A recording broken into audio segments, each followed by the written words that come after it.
इतिहास के अध्ययन के क्रम में मुगल काल के अंतर्गत आज हमारा टॉपिक है मुगल कालीन स्थापत्य, चित्रकला एवं संगीत। तो आइए बात करते हैं मुगल कालीन स्थापत्य की, जिससे संबंधित तमाम तरह के क्वेश्चन आते रहते हैं। पहला पॉइंट है, मुगल वास्तुकला में किन मुख्य शैलियों का सम्मिश्रण है। मुगल वास्तुकला में किन मुख्य शैलियों का सम्मिश्रण है? तो याद रखिएगा, ईरानी और भारतीय शैली का मिश्रण होता है मुगल वास्तुकला में। यहाँ दिया हुआ है मुगल कालीन स्थापत्य कला की विशेषताएं। आकार और डिजाइन की विविधता के साथ प्रयोग किया जाता था। निर्माण एवं पत्थर के अलावा प्लस्तर और गचकारी का प्रयोग भी होता था। दोहरे गुंबद और चारबाग पद्धति वाले मकबरों का निर्माण किया जाता था। खुली जगह में ऊंची सतह पर मकबरे का निर्माण किया जाता था और पित्तादुरु शैली का प्रयोग किया जाता था। ये विशेषता है मुगल कालीन स्थापत्य कला की। अगला पॉइंट देखते हैं, एक विशाल मुगल स्मारक के किस भाग में प्रायः चाप स्कंद प्रयोग होता है? चाप स्कंद किस भाग में प्रयोग होता है मुगल स्मारक के? तो ये प्रवेश द्वार पे प्रयोग होता था, प्रवेश द्वार पे। अगला पॉइंट है, मुगल स्मारक के किस भाग में मेहराब पाए जाते हैं? ये मुख्य द्वार पे पाए जाते थे। अगला पॉइंट है, ईवान का मुगल वास्तुकला शब्दावली में क्या अर्थ है? ईवान का, इसका अर्थ होता है किसी भी आकार और योजना की स्तंभीय रचना। किसी भी आकार और योजना की स्तंभीय रचना को क्या बोलते हैं? ईवान बोलते हैं। किसमें? मुगल वास्तुकला शैली में। अगला है, मुगल स्थापत्य के विषय में सही कथन है। मुगल कालीन स्थापत्य मध्य एशिया की इस्लामी और भारतीय कला का मिश्रित रूप है। अगला पॉइंट, मुगल स्थापत्य के विषय में सही है, कोस मीनार वास्तुशिल्प की एक श्रेणी है जो स्पष्ट रूप से सड़कों के नेटवर्क के संबंध में विकसित हुई थी। अगला, मीनारों का मुख्य कार्य लोगों को उनके गंतव्य तक पहुंचाने के लिए सही मार्ग बताने वाले संकेत निशान का था। इंपॉर्टेंट है ये। अगला है, किस मुगल बादशाह का कथन है कि मेरे खुद के महलों में 680 तथा आगरा, सीकरी, बयाना, धौलपुर, ग्वालियर और कोइल में रोजाना 1491 संगत तराश काम करते थे? ऐसा किसने कहा है? ऐसा कहा है बाबर ने। अगला पॉइंट देखते हैं। अगला है, पानीपत की काबली बाग मस्जिद और संभल की जामा मस्जिद का निर्माण बाबर ने कराया था। दिल्ली में कौन सी ऐतिहासिक इमारत भारतीय तथा फारसी वास्तुकला शैली का उदाहरण है? तो यह है हुमायूं का मकबरा। किस इमारत को दोहरे गुंबद का प्राचीनतम उदाहरण माना जाता है? तो दोहरे गुंबद का प्राचीनतम उदाहरण माना जाता है हुमायूं के मकबरे को, जो कि दिल्ली में स्थित है। अगला है, मकबरे की स्थापत्य कला में चारबाग व्यवस्था का प्रारंभ, कौन सी व्यवस्था? चारबाग व्यवस्था का भारत में किसके मकबरे से सर्वप्रथम प्रयोग मिलता है? तो हुमायूं के मकबरे में चारबाग व्यवस्था का सर्वप्रथम प्रयोग मिलता है भारत में। अगला है, हुमायूं के मकबरे का निर्माण किसने करवाया था? हुमायूं के मकबरे का निर्माण हाजी बेगम ने करवाया था।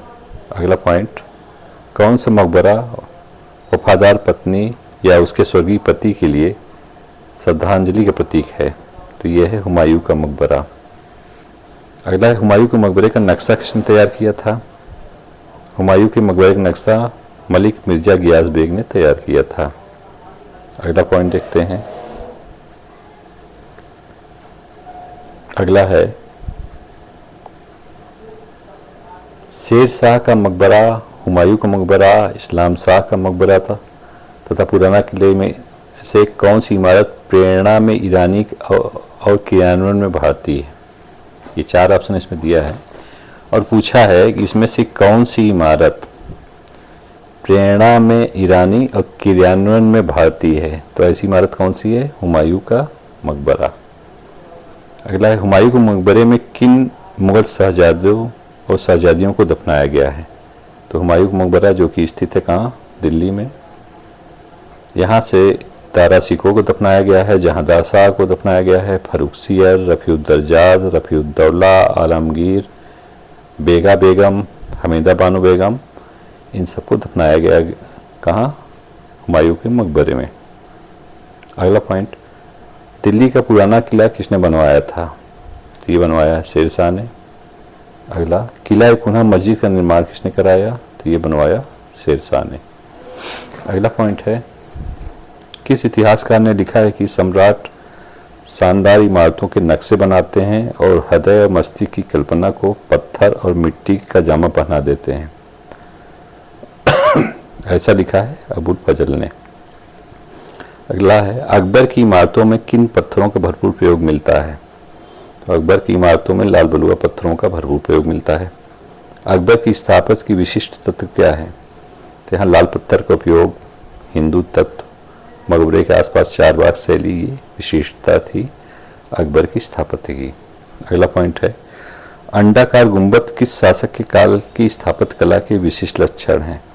तो अंडाकार गुंबद का प्रयोग विशिष्ट लक्षण है किसका, किस काल का? तो ये अकबरकालीन स्थापत्य कला का। अगला पॉइंट, मुगलों के समय में भवन निर्माण की तकनीक में एक जो नवीनता आई वह थी पूर्व निर्मित लकड़ी के ढांचों का इस्तेमाल। इन एक जगह में दूसरी जगह तक ले जाने योग्य घरों को 17वीं सदी में बांग्ला कहा जाता था, जो बाद में आंग्ल भारतीय भाषाओं में बंगलो नाम से चलन में आया। इस नई तकनीक के श्रेय किस मुगल बादशाह को जाता है? तो इस नई तकनीक के श्रेय जाता है अकबर को। अगला, अकबर द्वारा बनवाई गई श्रेष्ठतम इमारतें कहाँ पाई जाती हैं? तो ये पाई जाती हैं फतेहपुर सीकरी में। अगला पॉइंट है, अकबर की सबसे प्रमुख स्थापत्य कला की उपलब्धि कौन थी? तो अकबर की सबसे प्रमुख स्थापत्य कला की उपलब्धि फतेहपुर सीकरी ही थी। अकबर ने किस घटना के स्मरणार्थ फतेहपुर सीकरी की स्थापना की थी? तो अकबर ने शेख सलीम चिश्ती के आशीर्वाद से सलीम के जन्म की घटना के स्मरण के लिए फतेहपुर सीकरी को स्थापना की थी। शेख सलीम चिश्ती दरगाह कहाँ स्थित है? तो ये स्थित है फतेहपुर सीकरी में। अगला है, भारत में स्थित सबसे ऊंचा स्मृति द्वार कौन सा है? तो भारत में स्थित सबसे ऊंचा स्मृति द्वार बुलंद दरवाजा है। फतेहपुर सीकरी विषय में सही कथन है, इसका निर्माण एक पीढ़ी में हुआ, सही है। निरपवाद रूप से गहरे लाल रंग के बलुए पत्थर प्रयोग किया गया है, सही है। संरचनाएं धर्मनिरपेक्ष और धार्मिक दोनों ही हैं, ये भी सही है। अगला पॉइंट देखते हैं, फतेहपुर सीकरी में अकबर की इमारतों के विषय में सही कथन है, क्या क्या सही है? धारणिक और चापाकार शैलियों का समन्वय, सही है। भारत में प्रथम कंडाकार गुंबद का निर्माण, पच्चीकारी का प्रचुर प्रयोग, ये सही है फतेहपुर सीकरी के संबंध में। अगला, फतेहपुर सीकरी स्थित बुलंद दरवाजे का निर्माण किसकी स्मृति में करवाया गया था? तो ये बुलंद दरवाजे का निर्माण अकबर की गुजरात विजय व दक्षिण विजय की खुशी में कराया गया था। अगला, मुगल स्थापत्य के विषय में अकबर ने सन 1602 में फतेहपुर सीकरी में बुलंद दरवाजा बनवाया। वह अपनी गुजरात विजय का स्मरणोत्सव मनाना चाहता था, ये दोनों कथन सही है। अगला, अकबरकालीन स्थापत्य के विषय में सत्य है, अकबर ने फतेहपुर सीकरी में बुलंद दरवाजा के निर्मित कराया, अब अपनी विजय की स्मृति को सजाना चाहता था, सही है। मुगल शासक अकबर द्वारा निर्मित दीवाने आम, दीवाने खास और पंचमहल, ये कहाँ स्थित है? ये फतेहपुर सीकरी में है। फतेहपुर सीकरी में इबादत खाना, बीरबल भवन, तानसेन की बरादरी और खान खाने का आवास प्लस जोधा भाई का महल और पंचमहल, ये सब स्थित है कहाँ? फतेहपुर सीकरी में। अगला पॉइंट है, अकबरकालीन किस भवन का स्थापत्य योजना को बौद्ध स्थापत्य से प्रेरणा मिलती है? तो ऐसा कौन सा भवन है जो अकबर द्वारा जो निर्मित कराया गया है और बौद्ध प्रेरणा मिल के जो उससे का निर्माण हुआ है? तो ऐसा भवन था फतेहपुर सीकरी का पंचमहल व सिकंदरा में अकबर का मकबरा, ये बौद्ध प्रेरणा से निर्मित है, यानी फतेहपुर सीकरी का पंचमहल और सिकंदरा में अकबर का मकबरा। अगला पॉइंट है, फतेहपुर सीकरी की किस इमारत को शान फतेहपुर कहा जाता है? यानी फतेहपुर की शान किस इमारत को कहा जाता है? तो ये कहा जाता है जामा मस्जिद को। अगला, इलाहाबाद के किले का निर्माण किसने करवाया था? तो ये अकबर ने करवाया था। आगरे के किले का निर्माण ये भी अकबर ने करवाया था। जहांगीरी महल कहाँ स्थित है? ये आगरा में स्थित है। किस मुगल बादशाह के मकबरे में गुंबद का प्रयोग नहीं किया गया है? तो किसके मकबरे में गुंबद का प्रयोग नहीं किया गया है? तो ये अकबर के मकबरे में गुंबद का प्रयोग नहीं किया गया है। पुराने किले के सामने दिल्ली में खैरुड मंजिल नाम की मस्जिद का निर्माण किसने कराया था? कहाँ ये पुराने किले के सामने, कहाँ? दिल्ली में खैरुल मंजिल। क्या नाम है? खैरुल मंजिल नाम की मस्जिद का निर्माण महम अनंगा ने कराया था। किसने कराया था? महम अनंगा ने। मुगल काल का अकबर के समय में भारत में निर्मित सबसे बड़ा पुल कहाँ था? तो मुगल काल का, अकबर के काल का भारत में निर्मित सबसे बड़ा पुल जौनपुर में था। अगला है, अकबर का मकबरा कहाँ स्थित है? तो अकबर का मकबरा सिकंदरा में स्थित है। अगला पॉइंट देखते हैं। अगला है, अकबर के मकबरे का नक्शा किसने बनाया था? अकबर के मकबरे का नक्शा स्वयं अकबर ने ही बनाया था। अगला है, अकबर के मकबरे के संबंध क्या क्या सही है? सभी सही है। अकबर ने अपने जीवन काल में ही सिकंदरा में अपने मकबरे का निर्माण शुरू करा दिया था। सही। जहांगीर ने 16 किया और उसे उसका नक्शा पसंद नहीं आया, उसने नया नक्शा बनाने का आदेश दिया। सही है। अकबर के सांस्कृतिक विचारों के प्रति श्रद्धा भाव के कारण ही जहांगीर ने जानबूझकर मकबरों के प्रचलित गुम्बदी बनावट से अलग हटकर अकबर के मकबरे का निर्माण करवाया। सही है। अगला पॉइंट है, अकबर के मकबरे का निर्माण किसने पूरा करवाया था? तो अकबर के मकबरे का निर्माण जहांगीर ने पूरा कराया था। अगला है, पित्रादुरा शब्द की ओर, तो पित्रादुरा शब्द ये पच्चीकारी की ओर निर्देशित करता है। अगला है, मुगल काल के किस मकबरे में प्रथम बार पित्तादुरा का शैली का प्रयोग किया गया था? तो पित्तादुरा शैली का प्रयोग पहली बार एतमादुद्दौला के मकबरे में किया गया था। और ये एतमादुद्दौला का मकबरा कहाँ स्थित है? तो ये आगरा में स्थित था। अगला पॉइंट है, कौन मुगल स्थापत्य कला का वह निदर्शन है जिसमें पहली बार संगमरमर का बहुलता से उपयोग हुआ है? तो पहली बार संगमरमर का बहुलता से प्रयोग हुआ है एतमादुद्दौले के मकबरा आगरा में। अगला, मुगल काल में वह कौन सी पहली इमारत है जो पूर्णतः संगमरमर से बनी है? तो ये एतमादुद्दौला का मकबरा ही है।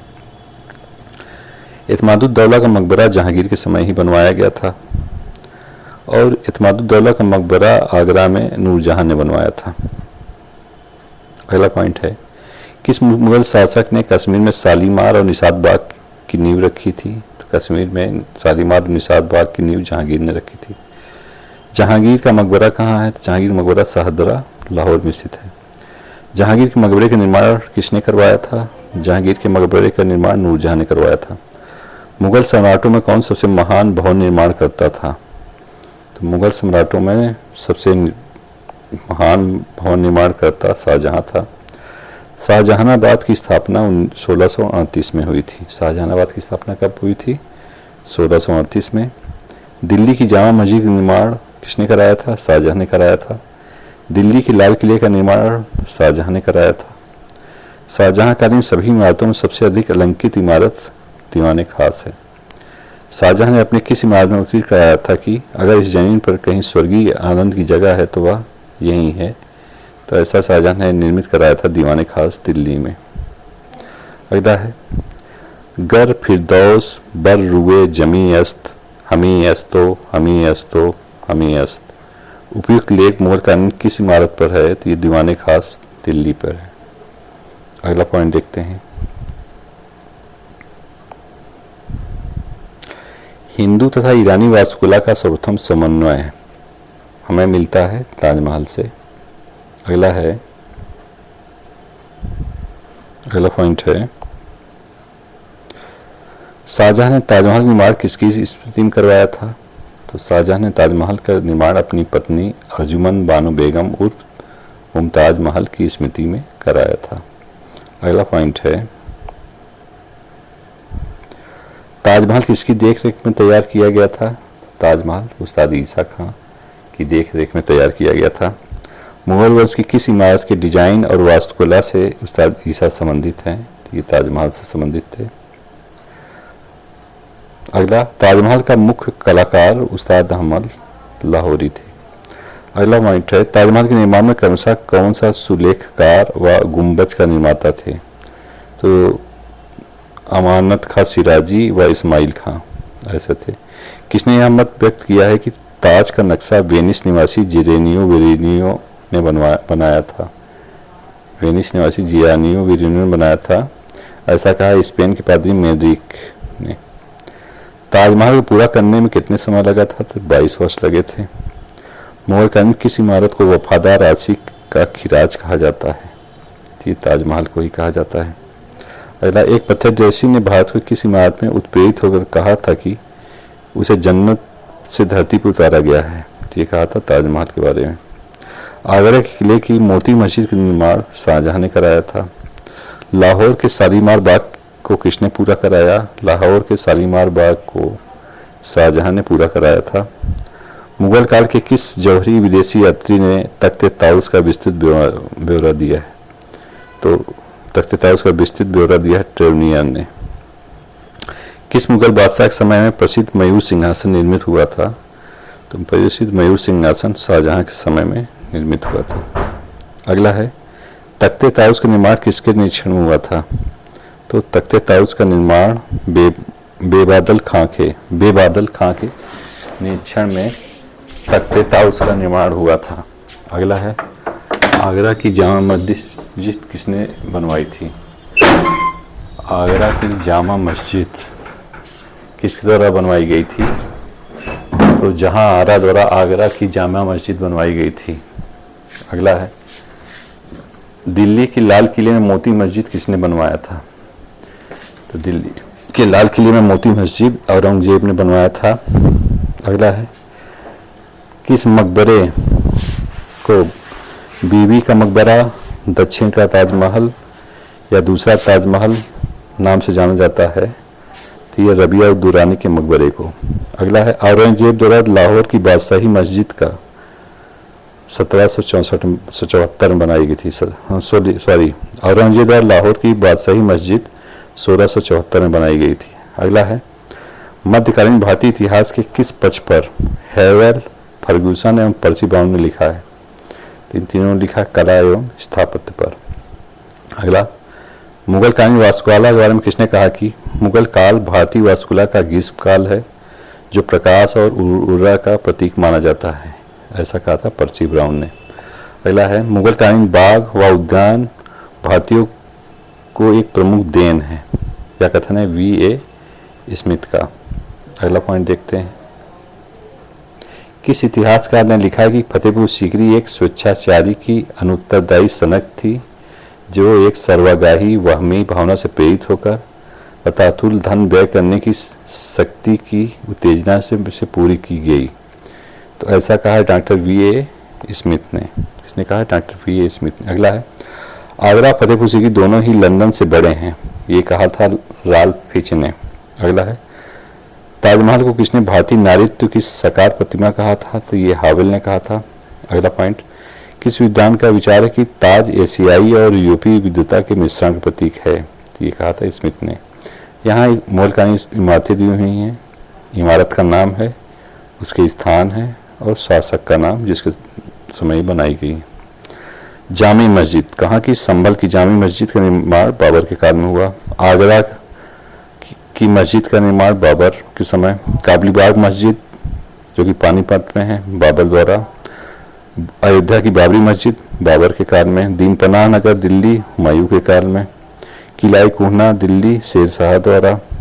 रोहतासगढ़ किला जो पश्चिमोत्तर सीमा पर है शेरशाह द्वारा। पुराना किला जो कि दिल्ली में है शेरशाह द्वारा बनवाया गया। शेरगढ़ या दिल्ली शेरशाही दिल्ली में है शेरशाह द्वारा बनवाया गया। शेरशाह का मकबरा सासाराम में है शेरशाह द्वारा। हुमायूं का मकबरा दिल्ली में अकबर द्वारा। आगरा का किला आगरा में अकबर द्वारा बनवाया गया। लाहौर का किला लाहौर में अकबर द्वारा बनवाया गया। इलाहाबाद का किला इलाहाबाद में अकबर द्वारा बनवाया गया। जहांगीरी महल आगरा में अकबर द्वारा बनवाया गया। अटक का महल अटक में अकबर द्वारा बनाया गया। फतेहपुर सीकरी में अकबर द्वारा बनाया गया।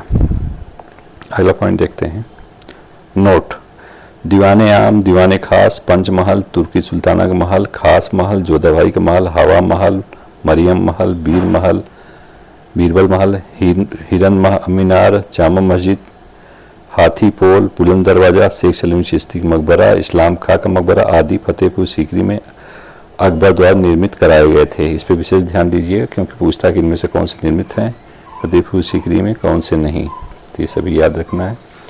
अगला है, अकबर का मकबरा सिकंदरा में जहांगीर द्वारा बनवाया गया। इत्मादुद्दौला का मकबरा आगरा में नूरजहां द्वारा बनवाया गया। जहांगीर का मकबरा शाहदरा लाहौर में नूरजहां द्वारा बनवाया गया। अगला है आगरा का किला अकबर द्वारा बनवाई गई इमारतों को तुड़वा कर दीवाने आम, दीवाने खास, मच्छी भवन, शीश महल खास शाहजहां ने बनवाया था। अगला है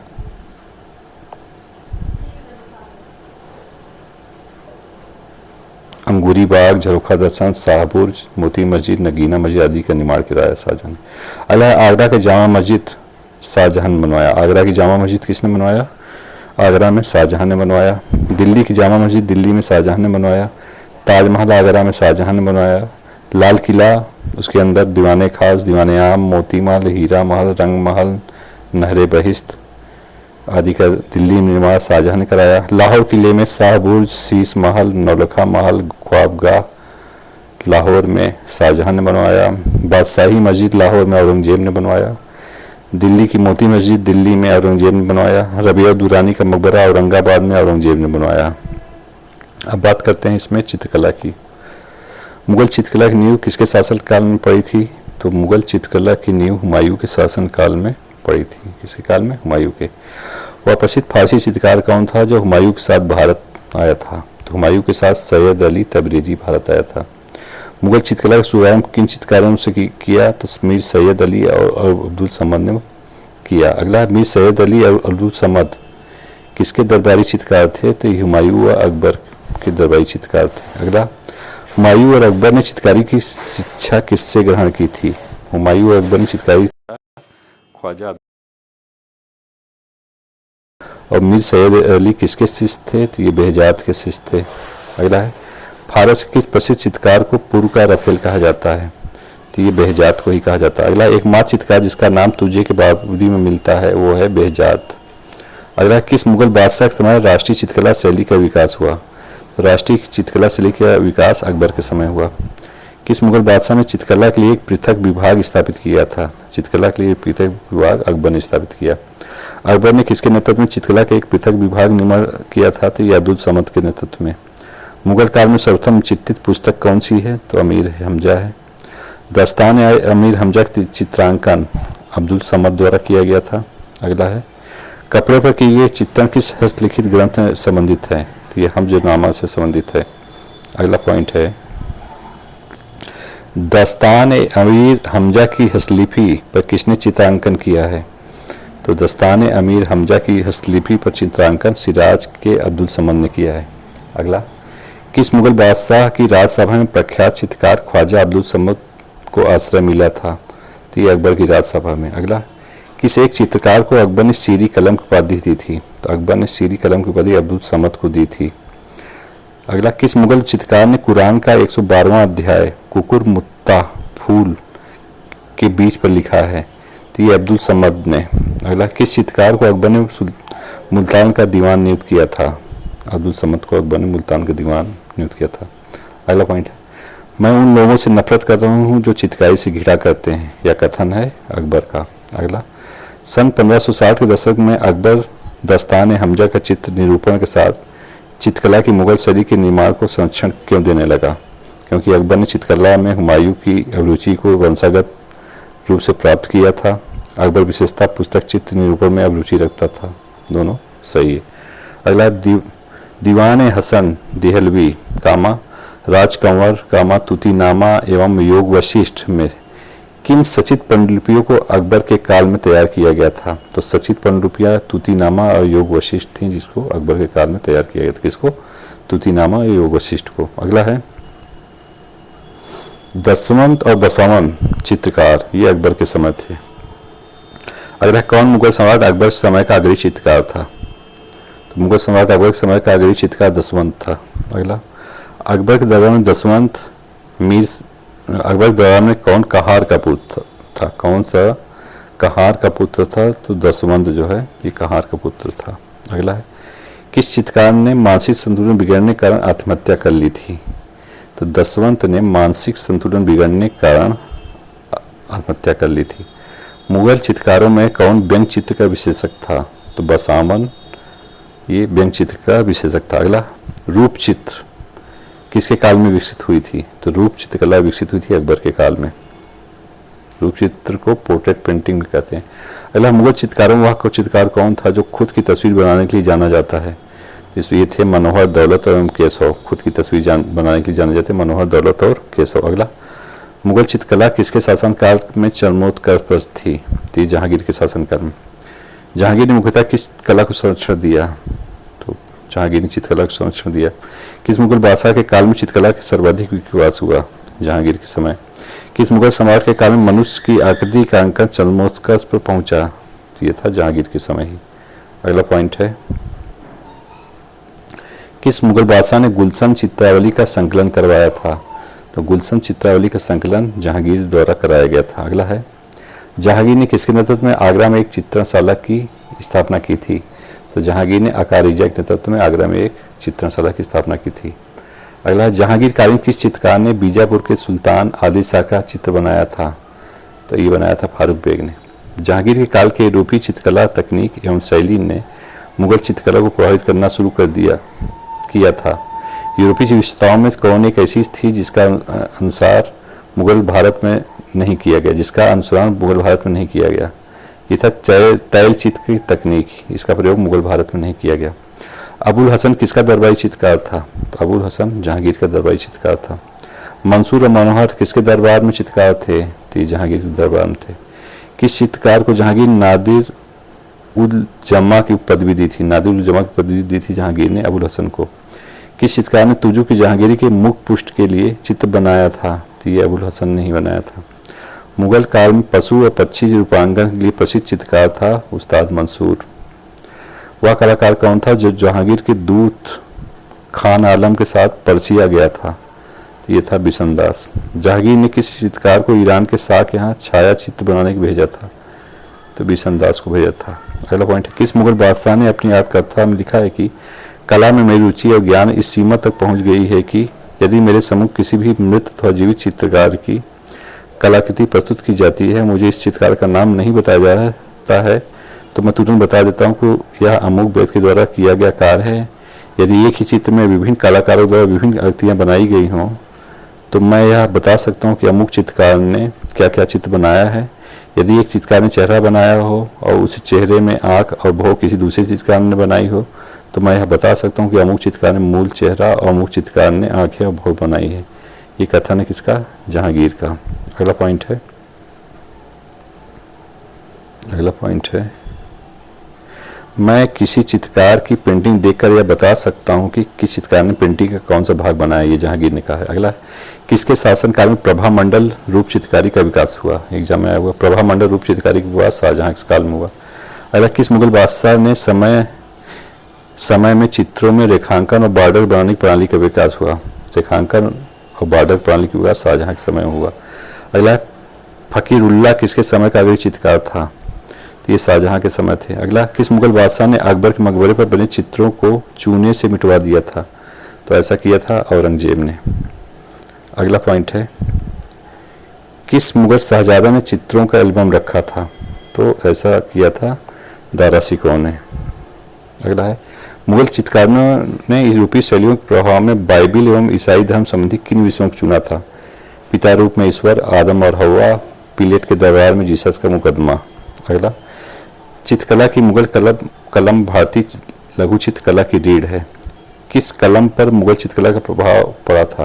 तो पहाड़ी, राजस्थानी, कांगड़ा चित्रकला आदि पर। अगला, किशनगढ़ शैली किस कला के लिए प्रसिद्ध है? तो इस चित्रकला के लिए प्रसिद्ध है। अगला, पहाड़ी school, Rajput school, Mughal school, Kangra school किस कला की विभिन्न शैलियों को प्रदर्शित करते हैं? तो ये सब है चित्रकला के। चित्रकला की किस शैली को निहाल चंद ने समृद्ध किया? तो किशनगढ़ शैली।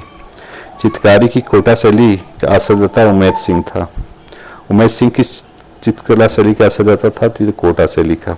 अगला, पहाड़ी चित्रकला का उत्कर्ष कहाँ हुआ? तो ये हुआ था बसौली, कांगड़ा, जम्मू आदि स्थानों पर। बसौली क्या है? एक प्रकार की चित्रकला है। यहाँ दिया है मुगलकालीन चित्रकला की विशेषता। आइए देख लेते हैं मुगलकालीन चित्रकला की विशेषता क्या क्या थी। एग्जाम दूसरी इम्पोर्टेंट है। मुगल चित्रकला फारस और भारतीय चित्रकला का मिश्रित स्वरूप था। मुगल शैली की चित्रकला की प्रकृति धर्मनिरपेक्ष एवं अभिजात वर्गीय है। दरबारी तथा सांस्कृतिक दृश्य, युद्ध के दृश्य तथा पौराणिक कथाएं मुगल चित्रकला की विशेषता है। ज्यामिति, खुशनवीसी, पुष्प बल्लरियाँ आदि प्रयोग हुआ है। युद्ध दृश्य का प्रयोग, पशु पक्षी और प्राकृतिक दृश्य भी अंकन है। दरबारी चित्रण है। वे सामान्य जन उनके जीवन का अंकन नहीं करते थे। मुगल सामान्य जन उनके जीवन का अंकन नहीं करते थे। उन्हें अपने चित्रों में शिल्प, विज्ञानी यंत्रों को कभी प्रदर्शित नहीं किया। उन्होंने अपनी सबीहें कभी नहीं बनाई। मुगल बादशाहों ने जिस लघु चित्र कला को संरक्षण दिया और प्रोत्साहित किया वह ईरानी पेंटिंग की एक शाखा थी। अकबर ने एक बड़ी चित्रशाला स्थापित करके एक नए और जीवंत स्कूल का निर्माण किया, जिसने 1560 के दशक में हमजनामा का चित्र निरूपण किया। अगला पॉइंट है, अकबर के पूरे शासनकाल के दौरान कई पुस्तकों के चित्र निरूपण के लिए भारत के विभिन्न भागों से चित्रकारों की भर्ती की जाती थी। अगला है, ऐसा प्रतीत होता है कि अकबर के शासन का आरंभ होते चित्रण में यथार्थवाद पर बल दिया जाने लगा। अगला है, अकबरनामा की मुगल चित्रकारी में अक्सर एक चित्र के साथ दो चित्रकार शब्द थे। अगला, रेखांकन और गहराई अक्सर एक चित्रकार द्वारा की जाती थी। सहयोगी केवल पोर्ट्रेट को पूरा करते थे। अगला, कुछ खास चित्रों में रेखांकन, नगाई, पोर्ट्रेट तीनों भिन्न भिन्न चित्रकारों द्वारा किए गए हैं। अब यहाँ देखते हैं मुगल कालीन प्रमुख चित्रकार, दरबारी चित्रकार और मुगल शासक। तो देखिए ये कौन कौन थे। मीर सैयद अली अब्दुल समद, ये हुमायूं के चित्रकार थे, हुमायूं के समय के। अगले हैं, अकबर के काल के कौन से चित्रकार थे। तो अकबर काल में मीर सैयद अली अब्दुल समद, फारूक बेग, जमशेद, दसवंत, बसावन, सावलदास, ताराचंद, जगन्नाथ, लाल मुकुंद, हरिवंश, खेमकरन, मिस्किन, ये अकबर के काल थे। जहांगीर काल के चित्रकार कौन थे। तो अकारिजा, फारूक बेग, अबुल हसन, मंसूर, मोहम्मद नादिर, मोहम्मद मुराद, बिशनदास, मनोहर, माधव, तुलसी, गोवर्धन, ये जहांगीर के काल थे। शाहजहां के काल के कौन से चित्रकार थे। अनूप, मीर हासिम, फकरुल्ला, ये शाहजहां के काल के। अब बात करते हैं संगीत की। मुगल कालीन संगीत के विषय में सही कथन है। बाबर को गाने का शौक था, उसे केवल संगीत से ही रुचि नहीं थी, अपितु वह कविता भी करता था। मुगल शासक संगीत के महान संरक्षक थे। सही है। हुमायूं ने संगीतकों और गाने वालों को प्रदर्शन के लिए कौन सा दिन निर्धारित किया था। तो हुमायूं ने संगीतकों और गाने वालों को प्रदर्शन के लिए सोमवार और बुधवार का दिन निश्चित किया था। अगला है, अकबर ने किसके निरीक्षण में हिंदी का अध्ययन किया और हिंदी भाषा के उच्चारण और मात्राओं को पूर्ण ज्ञान प्राप्त किया। तो अकबर ने ऐसा लाल कुलवंत या मीर लाल के निरीक्षण किया। अकबर के काल का सर्वश्रेष्ठ संगीतक मियां तानसेन था। तानसेन का मूल नाम रामतनु पांडे था। अकबर दरबार में जानिसपुर मियां तानसेन रीवा के राजा रामचंद्र बघेल की सेवा में था। अगला, तानसेन और हरिदास किसके शासनकाल में ध्रुपद गायक थे। तो ये अकबर के शासनकाल में। अगला, तानसेन, बैजू बावरा, गोपाल नायक जैसे संगीतज्ञों ने स्वामी हरिदास से परिश्रम प्राप्त किया था। स्वामी हरिदास के अनुयायियों ने कितने संगीत रचना केंद्र स्थापित किए थे। तो इन्होंने 5 संगीत रचना केंद्र स्थापित किए थे। अगला देखते हैं, अगला पॉइंट है, तानसेन ने किस संगीत शैली के वाद्य यंत्र का आविष्कार किया था। तो तानसेन ने रुद्रवीणा वाद्य यंत्र का आविष्कार किया था। अगला पॉइंट है, प्रसिद्ध गायक तानसेन का मकबरा कहाँ है। तो ये है ग्वालियर में। अगला है, किस इतिहासकार ने लिखा है कि पिछले 1000 वर्षों में भारत में तानसेन जैसा संगीतक पैदा नहीं हुआ है। ये कहा था अबुल फजल ने। अगला, किस मुगल शासक ने लाला कलवंत से हिंदू संगीत की शिक्षा ली थी। तो ऐसा कहा था अकबर ने। कौन मुगल बादशाह नकारा बजाने में अत्यंत कुशल था। तो ये अकबर था। अगला, किस मुगल बादशाह ने हिंदी में गीत लिखे हैं। तो ये जहांगीर ने लिखे थे। अगला, जगन्नाथ और जनार्दन भट्ट किस मुगल शासक के समय थे। ये जहांगीर के समय में थे। अगला, रामदास, महापात्र, जगन्नाथ, ये तीनों मुगल शासक शाहजहां के प्रमुख गौरव थे। अगला, कौन मुगल बादशाह स्वयं एक अच्छा गायक था। तो शाहजहां स्वयं अच्छा गायक था। अगला है, कौन मुगल बादशाह स्वयं एक अच्छा गायक था। शाहजहां था। शाहजहां ने गुर समुंदर की उपाधि किस गायक को दी थी। तो ये लाल खां को दी थी। किस मुगल बादशाह ने दरबारी संगीत पर प्रतिबंध लगा दिया था। तो ऐसा औरंगजेब ने किया था। भारतीय शास्त्रीय संगीत पर सर्वाधिक फारसी कृतियों की रचना औरंगजेब के काल में की गई। औरंगजेब बीड़ा बजाने में दक्ष था। प्रातः काल में गाया जाने वाला राग कौन सा है। तो ये तोड़ी राग होता था। अगला है, मुगल कालीन संगीत, इसको भी देख लेते हैं। मुगल काल में संगीत का सर्वाधिक विकास अकबर के समय हुआ। अबुल फजल ने आईने अकबर में 36 श्रेष्ठ गायकों को उल्लेख किया है। अकबर ने तानसेन को कंठाभरण विलास की उपाधि दी थी। तानसेन, बाज बहादुर, बैज बख्श यानी बैजू बावरा, गोपाल, हरिदास, रामदास, सुजान खां, मियाँ चांद, मियाँ लाल, ये अकबर के दरबारी संगीतकार थे। अगला है बिलास खां, छतर खां, शौकी जहांगीर के दरबारी संगीतकार थे। अगला मुगल बादशाह शाहजहां एक अच्छा गायक था, ध्रुपद उसका प्रिय राग था। अगला जगन्नाथ, रामदास, सुखसेन, सूरसेन, लाल खां, दुरक खां आदि शाहजहां के दरबारी संगीतकार थे। अगला मुगल बादशाह मोहम्मद शाह रंगीला के समय संगीत की बहुत उन्नति हुई और ख्याल गायन लोकप्रिय हुआ। अगला है विविध में देखते हैं क्या है। मुगल कालीन स्थापत्य के विषय में सत्य कथन है, उसके बाद सत्य कथन है। आमेर के राजा मानसिंह ने ग्वालियर में किलेनुमा महल मान मंदिर बनवाया, सही है। कश्मीर ने मुगल शैली को पूरी तरह से स्वीकार कर लिया, ये भी सही। अगला पॉइंट देखते हैं।